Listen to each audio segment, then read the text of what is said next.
suis d'origine palestinienne. J'ai né dans un petit village qui s'appelle Katana. Je suis ici à Paris parce que j'ai été envoyé grâce à une résidence artistique par l'ambassade de France en Palestine pour une résidence artistique à la Cité des Arts de Paris. Depuis que je suis à Paris, je voyage. J'ai fait mes projets photographiques et j'essaie d'ouvrir sous fenêtre dans des lieux différents dans le monde, à travers l'Europe, comme la Roumanie, la France, la Russie, la Taïwan, la Colombie. Moi, je crois l'image, c'est une fenêtre qui n'est pas de frontières, il n'y a pas de nationalité, il n'y a pas de visa, il n'y a pas de passeport. Voilà, la humanité s'appartient à tout le monde, s'appartient à notre existence, pas de frontières. Et ça, c'est ça que j'essaye de montrer dans cette exposition, à travers 35 images. Je suis parti pour faire un travail sur les gens de la communauté indigène dans le nord de la Colombie, dans la région de la Guajira. Quand je parle des gens, je parle du manque de justice sociale. C'est un portrait d'un enfant palestinien de mon village, qui aussi, c'est un autre portrait de moi. Quand j'étais enfant à l'âge de 10 ans, ma mère m'a envoyé de vendre marchandises dans le marché des vieilles villes de Jérusalem, dans les souks. Oui.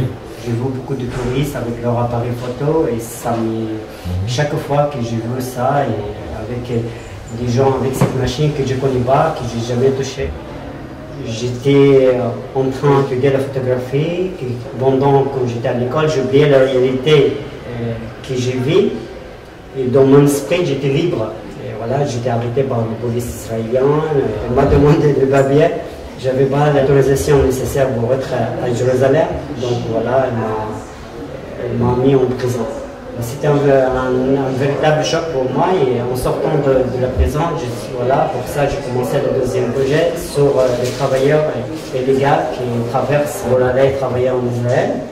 Et à cette époque-là, c'était encore possible, mais aujourd'hui, ce n'est pas possible à cause de la construction de murs, de ce bloc de béton de hauteur de 10 mètres.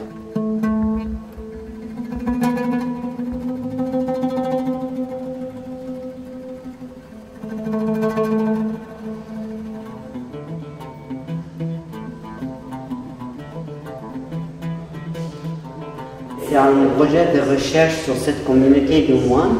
Et comment l'enfermement et l'emprisonnement spirituel qui est lié à la religion. À côté de cette photo, parce qu'on voit ici un autre contraste entre les deux photos, c'est une jeune fille dans un village en Roumanie.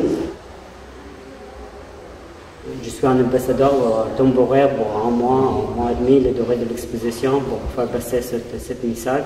Qu'est-ce qui se passe en Palestine, et également qu'est-ce qui se passe dans un autre pays, parce que moi je pense que la photographie, il n'y a pas de frontières, il n'y a pas de nationalité. Et moi je traite les sujets des droits humains et les sujets qui sont liés à la société, en même façon que la Palestine. Et pour moi, les gens de la Palestine ils sont égales avec les gitans de France, ils sont égales les paysans de la Roumanie, ils sont égales avec les gens qui vivent sur notre terre. La photographie, il n'y a pas de frontières, il n'y a pas de nationalité.